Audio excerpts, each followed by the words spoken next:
जय महाकाली, महालक्ष्मी, महासरस्वती, माँ कामाख्या। जय भैरव बाबा, जय सदगुरुदेव महाराज। श्रीमद् देवी भागवत महापुराण प्रथम खंड के चतुर्थ स्कंध में 24 अध्याय की कथा हम लोग सुनने जा रहे हैं।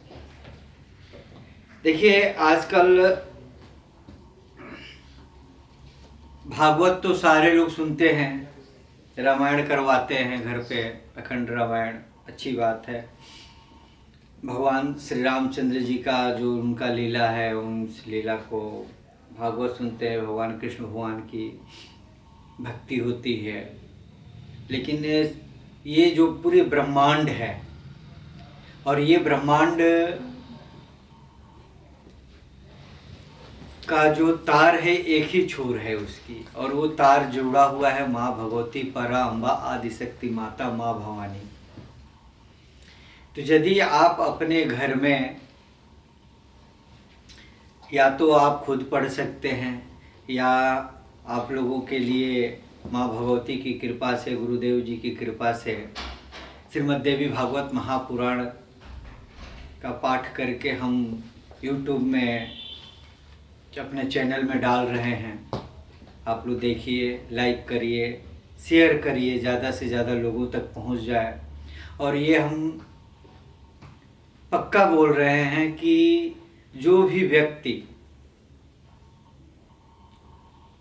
स्त्री हो या पुरुष हो, अपने घर में एक अध्याय माँ भगवती, पराम्बा, आदिशक्ति माता की श्रीमद् देवी भागवत महापुराण की कथा रोज सुनते हैं, 15-20 मिनट का समय आपके जीवन से लगेगा, तो बहुत सारे संकटों से पार उतर सकते हैं। घर में सुख, शांति, समृद्धि बना रहेगा। सबकी जो बुद्धि है, व्यवहार है, अच्छी रहेगी। और माँ भगवती के श्री चरणों में, अब ऐसा नहीं होता कि सिर्फ हम नवरात्र में ही माँ भगवती की कथा कहें, कथा सुने। यदि हम ये कथा रोज सुनते हैं या कथा करते हैं, तो उसके पुण्य के भागी सभी लोग हो सकते हैं। तो हमारी एक छोटी सी प्रयास है आप लोगों तक माँ भगवती, पराम्बा, आदिशक्ति माता, माँ कामाख्या, जगत जननी, माँ भवानी, श्री जगदम्बिके की श्रीमद् देवी भागवत महापुराण की कथा आप लोगों तक पहुँचे। जय माँ कामाख्या, जय जगदम्बिकाय नमः। 24 अध्याय में कथा है श्री कृष्ण अवतार की संक्षिप्त कथा, और कृष्ण पुत्र का प्रसूति गृह से हरण, कृष्ण द्वारा भगवती की स्तुति, और भगवती चंडिका द्वारा 16 वर्ष के बाद पुनः पुत्र प्राप्ति का वर देना। व्यास जी बोले, हे राजन, प्रातःकाल नंद जी के घर में पुत्र जन्म का बड़ा भारी समारोह संपन्न हुआ। यह बात चारों ओर फैल गई, और कंस भी किसी दूत के मुख से यह सुन लिया। कंस यह पहले से ही जानता था कि वासुदेव की अन्य भार्या, पशु तथा सेवकगण सबके सब गोकुल में नंद के यहाँ रह रहे हैं। हे भारत, इस कारण से गोकुल के प्रति कंस का संदेह और बढ़ गया। नारद जी ने भी सभी कारण पहले ही बता दिए थे। उन्होंने यह कह दिया था कि गोकुल में नंद आदि गोप, उनकी पत्नियां देवकी तथा वासुदेव आदि जो भी लोग हैं, वे सब देवताओं के अंश से उत्पन्न हुए हैं, इसलिए वे निश्चित रूप से तुम्हारे शत्रु हैं। हे राजन, देवऋषि नारद ने जब यह बात बताई थी, तो बड़े से बड़े पाप कर्मों में प्रवृत्त रहने वाला वह कुलंकी कंस अत्यधिक कुपित हो गया था। अपरिमित तेज वाले श्री कृष्ण ने पूतना, बकासुर, बत्सासुर, महाबली, धेनुकासुर तथा प्रलंबासुर को मार डाला और गोवर्धन पर्वत को उठा लिया।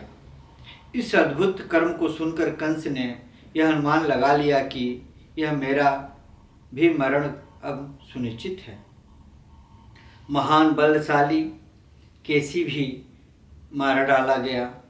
यह जानकर कंस अत्यधिक खिन्नमनस्क हो गया।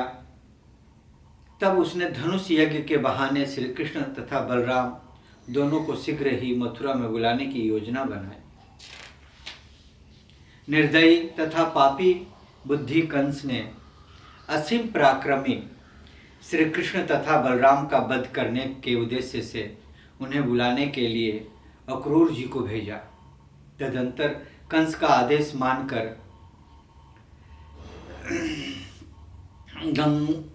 गांधी नंदिनी पुत्र अक्रूर गोकुल गए और दोनों गोपालों श्री कृष्ण तथा बलराम को रथ पर बैठाकर गोकुल से मथुरा लौट आए।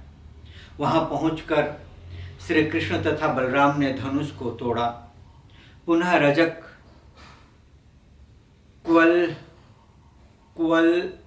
क्वल्यापिड हाथी चारुण और मुष्टिक का संहार करके भगवान श्री कृष्ण ने सल तथा तोसल का वध किया। तत्पश्चात देवेश श्री कृष्ण ने कंस के बाल पकड़कर लीलापूर्वक उसको भी मार डाला। तदंतर शत्रु विनाशक श्री कृष्ण ने अपने माता पिता को कारागार से मुक्त कराकर उनका कष्ट दूर किया और उग्रसेन को उनका राज्य वापस दिला दिया। तदंतर महामना वासुदेव ने उन दोनों को मौजी बंधन तथा उपनयन संस्कार विधि पूर्वक संपन्न करवाया। उपनयन संस्कार हो जाने के पश्चात वे दोनों संदीपनी ऋषि के आश्रम में विद्या अध्ययन के लिए गए और समस्त विद्याओं का अध्ययन करके पुनः मथुरा लौट आए। आनंक दुंदुभी वासुदेव जी के पुत्र श्री कृष्ण और बलराम 12 वर्ष के अवस्था में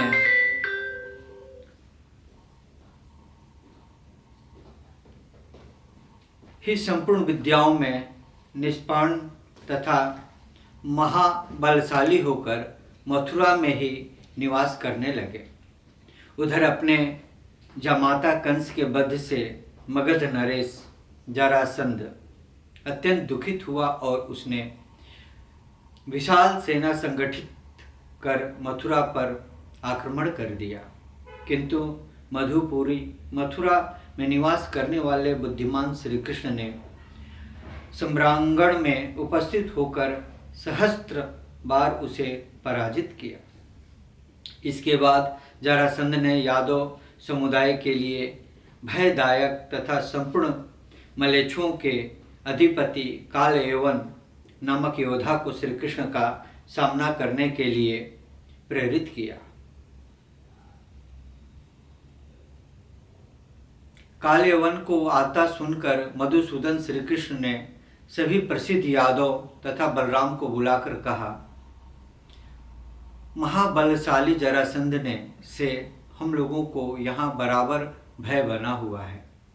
उसी की प्रेरणा से कालयवन यहाँ आ रहा है। हे महाभग, ऐसी स्थिति में हम लोगों को क्या करना चाहिए?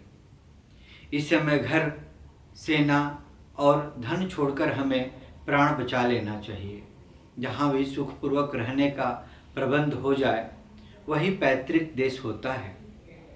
इसके विपरीत उत्तम कुल के निवास करने योग्य पैतृक भूमि में भी यदि सदा अशांति बनी रहती हो तो ऐसे स्थान पर रहने से क्या लाभ? अतः सुख की कामना करने वालों को पर्वत या समुद्र के पास निवास कर लेना चाहिए, जिस स्थान पर शत्रुओं का भय नहीं रहता। ऐसे स्थान पर ही विज्ञ जनों को रहना चाहिए। भगवान विष्णु शेष शैया का आश्रय लेकर समुद्र में शयन करते हैं और इसी प्रकार त्रिपुर दमन भगवान शंकर भी कैलाश पर्वत पर निवास करते हैं। अतएव शत्रुओं द्वारा निरंतर संतप्त किए गए हम लोगों को अब यहाँ नहीं रहना चाहिए। अब हम सभी लोग एक साथ द्वारकापुरी चलेंगे। गरुड़ ने मुझसे बताया है कि द्वारकापुरी अत्यंत रमणीय तथा मनोहर है, जो समुद्र के तट पर तथा रेवत पर्वत के समीप विराजमान है। व्यास जी बोले, श्री कृष्ण की यह युक्तिपूर्ण बात सुनकर सभी श्रेष्ठ यादवों ने अपने परिजनों तथा वाहनों के साथ जाने का निश्चय कर लिया। गाड़ियों, ऊँटों, घोड़ियों और भैंसों पर धन सामग्री लादकर तथा श्री कृष्ण और बलराम को आगे करके वे सभी यादव श्रेष्ठ अपने परिजनों के साथ लेकर नगर से बाहर हो गए। समस्त प्रजाजनों को आगे आगे करके सभी श्रेष्ठ यादव चल पड़े। वे सब कुछ ही दिनों में द्वारकापुरी पहुंच गए। श्री कृष्ण ने कुशल शिल्पकारों से द्वारकापुरी का जीर्णोद्धार करवाया। तभी यादवों को वहां बसाकर वे श्री कृष्ण और बलराम तत्काल मथुरा लौटकर उस निर्जन पुरी में रहने लगे। उसी समय शक्तिशाली कालयवन भी वहां आ गया। कालयवन को आया जानकर वे पीताम्बर धारी एवं ऐश्वर्य संपन्न मधुसूदन भगवान जनार्दन नगर से बाहर निकल पड़े और जोर जोर से हंसते हुए उसके आगे आगे पैदल ही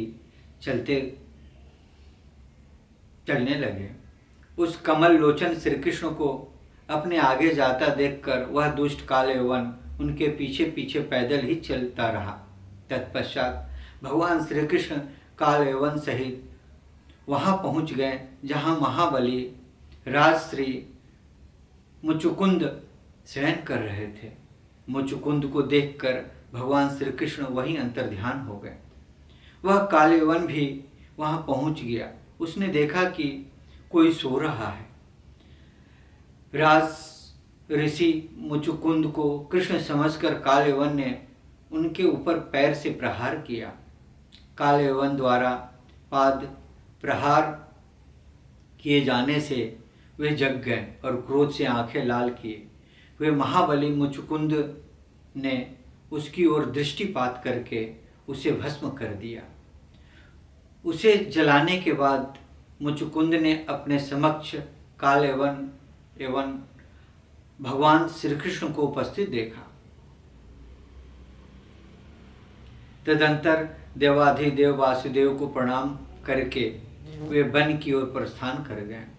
भगवान श्री कृष्ण भी बलराम को साथ लेकर द्वारकापुरी चले गए।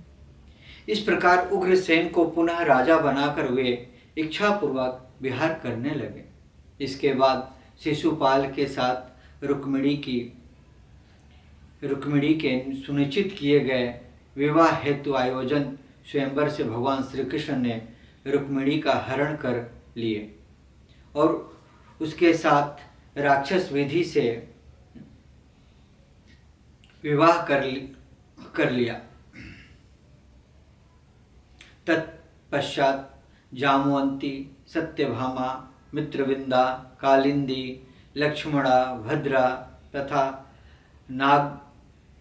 नागनजित्ती इन दिव्य सुंदरियों को बारी बारी से ले आकर श्री कृष्ण ने उनके साथ भी पांड्य ग्रहण किया। हे भूपाल, श्री कृष्ण की ये ही परम सुंदर 8 पत्नियां थीं। इनमें रुक्मिणी ने देखने में परम सुंदर पुत्र प्रद्युम्न को जन्म दिया। मधुसूदन भगवान श्री कृष्ण ने उस बालक के जात कर्म आदि संस्कार किए। महाबली संबरासुर ने प्रसव गृह से उस बालक का हरण कर लिया और उसे अपनी नगरी में ले जाकर मायावती को सौंप दिया। उधर अपने पुत्र का हरण देखकर शोक संतप्त वासुदेव श्री कृष्ण ने भक्ति भाव युक्त हृदय से उन भगवती योग माया की शरण ली।